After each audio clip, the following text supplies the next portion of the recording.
vous vous lancez dans la lecture audio de l'analyse littéraire de l'or, célèbre ouvrage de Blaise Cendrars. Au fil de cette lecture, vous découvrirez dans un premier temps une brève mise en contexte de l'œuvre et son auteur. Ensuite, un résumé de l'ouvrage vous sera exposé, suivi d'une analyse des personnages et des points clés du roman. Une fois ces différents points abordés, il ne nous restera plus qu'à conclure cette écoute par quelques questions qui pourront alimenter encore davantage votre réflexion. L'auteur. Blaise Cendrars, Frédéric Louis Sauzet de son vrai nom, est né en 1887 à La Chaux-de-Fonds, en Suisse. Emmené dès son plus jeune âge par ses parents à travers le monde, il prend son indépendance à 16 ans pour voyager. Très vite, il commence à écrire de la poésie, la prose du Transsibérien et de la Petite Johanne de France 1913, les Pâques à New York 1912, etc. Durant la Première Guerre mondiale, il s'engage dans la Légion étrangère et est amputé du bras droit. C'est durant l'entre-deux-guerres qu'il se tourne vers le roman avec, notamment, l'or 1925 et Moravagine 1926. À la fin de sa vie, il prend la nationalité française et s'installe à Aix-en-Provence. Il décède à Paris en 1961. L'œuvre. L'or 1925 raconte de manière fictionnelle l'histoire du général Johann Auguste Suter. Ce général suisse débarqué en 1834 à New York se forge un véritable empire en industrialisant les terres désertiques de la Californie. Cependant, la découverte de gisements d'or sur ces terres est pour lui un véritable cauchemar. Ses propriétés sont pillées et son avenir est brisé. Écrit en 6 semaines en 1924, ce roman mêlant fiction, poésie et références historiques a été largement plébiscité par la critique comme par le public. Résumé. L'action prend place en 1834. Poussé par le rêve américain, le Suisse Johann Auguste Suter abandonne sa patrie, son épouse et ses enfants, et rejoint New York de manière clandestine. Une fois là-bas, il exerce tous les métiers possibles, rencontre une multitude de gens, et mémorise tout ce qu'on lui dit et tout ce qu'on lui apprend. Peu à peu, il forme le projet de s'installer dans l'ouest des États-Unis.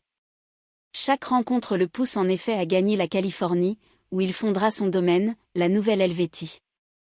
Il est alors loin de se douter que la découverte de l'or va entraîner la ruine de sa Nouvelle-Helvétie et qu'il va tout perdre, avant de sombrer dans la folie et de finir seul, abandonné de tous. L'arrivée en Californie. Quand il y débarque, Suter ne sait pratiquement rien de la Californie, sinon que c'est une vaste province appartenant à la République de Mexico.